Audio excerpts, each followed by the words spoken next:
Now, believe it or not, I like things. I know that seems crazy that somebody who didn't like God of War 2018 or Spider Man Homecoming or freaking Batman Arkham Knight can possibly like something, but it happens every once in a while. And one of those things that I like is, by and large, a good portion of the MCU.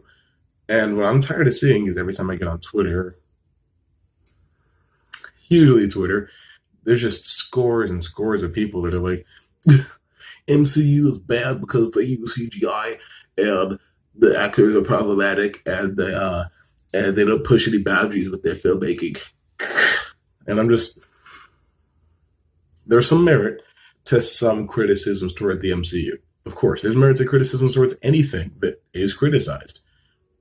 But the extent that I've seen people take it, I'm just I'm not so sure. So I'll touch on a couple things here and then I'll let you go on about your day.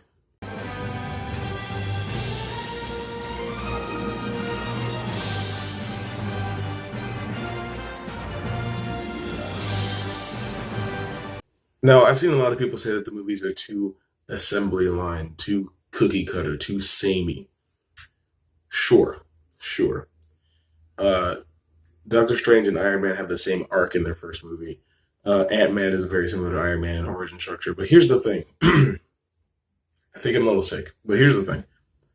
That's comics. A lot of these characters are from the same era. And, they were created by Stan Lee, the one guy. And so, of course, you can't expect him to come up with all these different sorts of origins for all these different characters that he came up with in the span of like 4 or 5 years. Like, that's not fair. And even if it's like, well, you take creative license when you're making a movie based on a comic, you can come up with a different origin. At what point does this different origin create a different character? I would say Joker. Like, I think changing the origin all the way up to where Venom did is fine because it's still the same character. But at a certain point, you lose the flavor that makes the character that you're basing your movie on the character that you're basing your movie on, and you have somebody entirely else.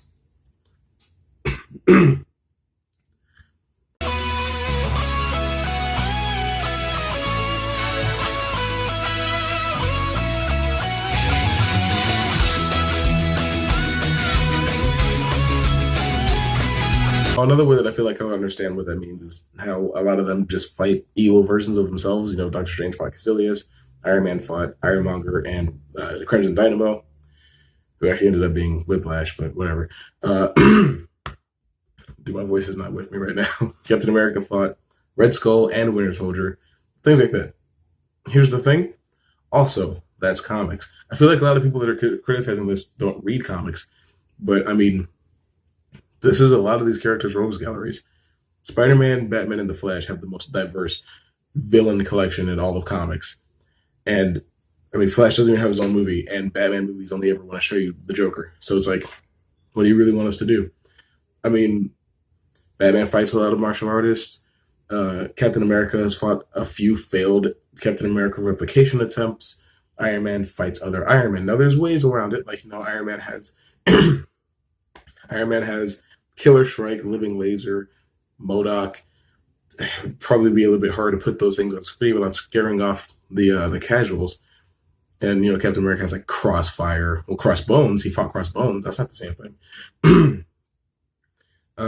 Doctor Strange has like Shuma Gorath, which would also be probably a little difficult to put on screen for casuals. That's the other thing. You have to think about accessibility. You're not strictly marketing this movie to readers of the comics, to fans of the characters. You're trying to bring in people that have absolutely no idea who or what these people are. You're trying to get them intrigued. You're trying to bring them into this super epic story that you're telling across 22 films.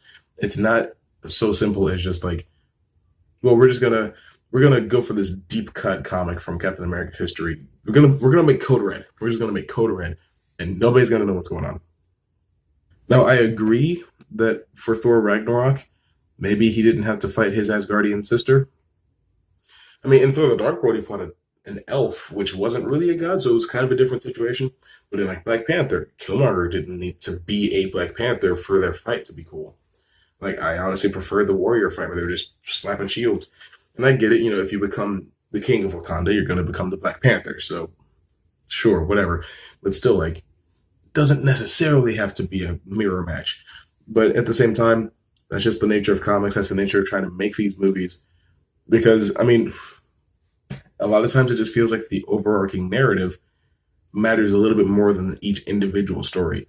And it shines through in some stories. It just does.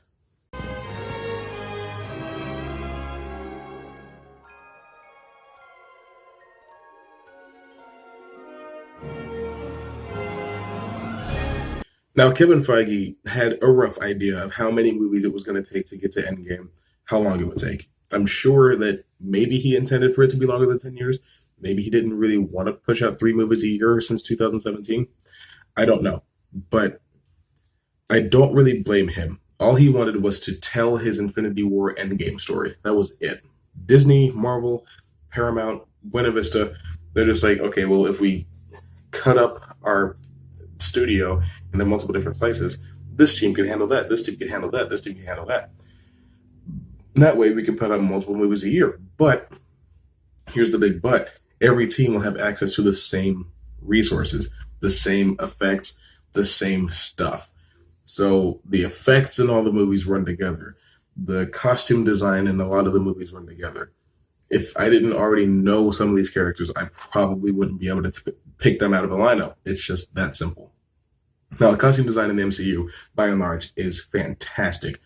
But a lot of characters just take on this tactical, neutralized look, like, Falcon and the Winter Soldier up until now, and Ronin, Hawkeye in general. Hawkeye just has this tactical look. He doesn't have the purple costume that I'm used to seeing him in. He's got this modernized military look, and that's fine. But it's just like when you're, grinding out a bunch of movies and you're designing all this stuff at the same time, you have one lead concept artist and 2 lead screenwriters. It's just really easy for things to blend together. I don't blame Marvel for a lack of artistic vision. I blame Disney for wanting to put out so many movies as quickly as possible. Like, there's a difference between putting out a bunch of Star Wars movies and putting out a bunch of Marvel movies. And I'll cover that in the future. But Marvel is more able to get away with it because it's like, okay, well, this is a Captain America movie and this is a Doctor Strange movie. They're not directly connected, so it's not the same thing. You won't get burnt out. But it comes down to, ambition from the directors. And that's what this next thing is about. It's now in a movie. I didn't get paid for it. So a very big sore point for me with this movie. One of my biggest regrets is making Thor Ragnarok is that I haven't been acknowledged my amazing design, which is essentially a box, a flying box. It doesn't matter how many green screens you use or how many CGI Iron Men you have in the film. The movie isn't inherently worse because it has CGI. Now, I know that these movies get timetabled before they're even written, so a lot of times it can come down to deadline, can come down to crunch time, and that can have a huge effect on why these movies don't look so good. But it's still up to a movie to go past the aesthetic, past what's visually appealing, to tell a compelling and interesting story.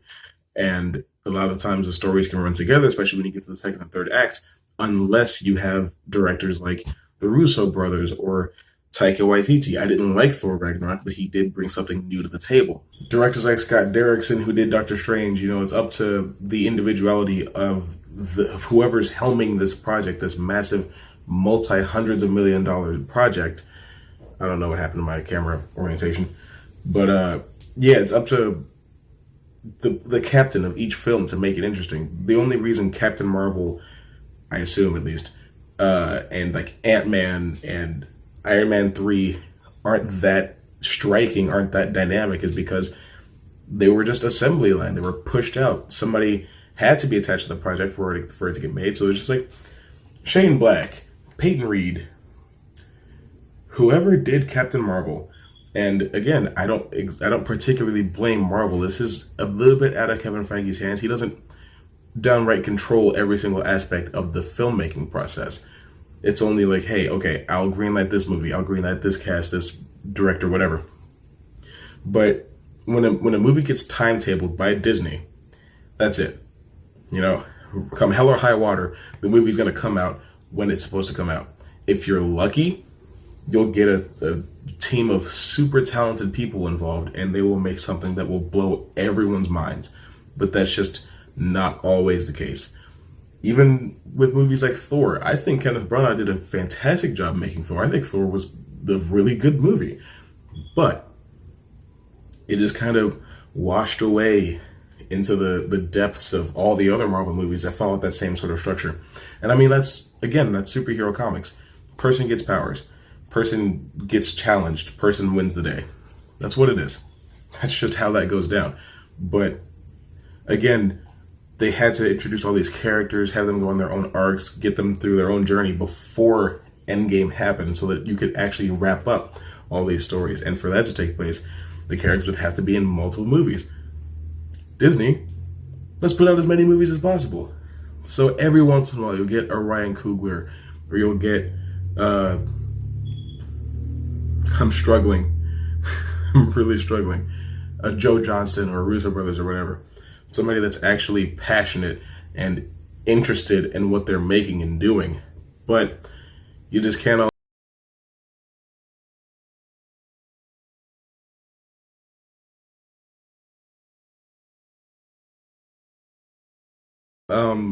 scores not being too recognizable and memorable. I downright agree. Apart from bum bum bum bum bum bum bum bum bum, the Avengers theme, and bum bum bum bum bum bum bum bum bum, the new Spider-Man theme.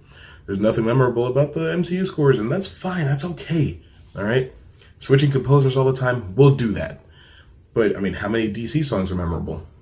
Do do do do do do do do do do do do do do do do do do do. That's Wonder Woman's theme. It's the only theme that's memorable, and it's because they used it a bunch. It's a heavy, it's not heavy metal, but it's like a heavy rock song, and they threw it in this superhero movie that doesn't have that kind of tone at all, and they got away with it because it sounds cool. But you know what? I love the MCU by and large. I still go and see them all. I'm gonna slow up on it because I'm not interested in them all anymore. But let me enjoy the movies that I like. You know? Well, you think this is Joker? I'm not saying you can't enjoy Joker. Okay, I'm not saying you're stupid if you liked it. There's so many people that seem to think that if you like MCU movies, you just have no taste.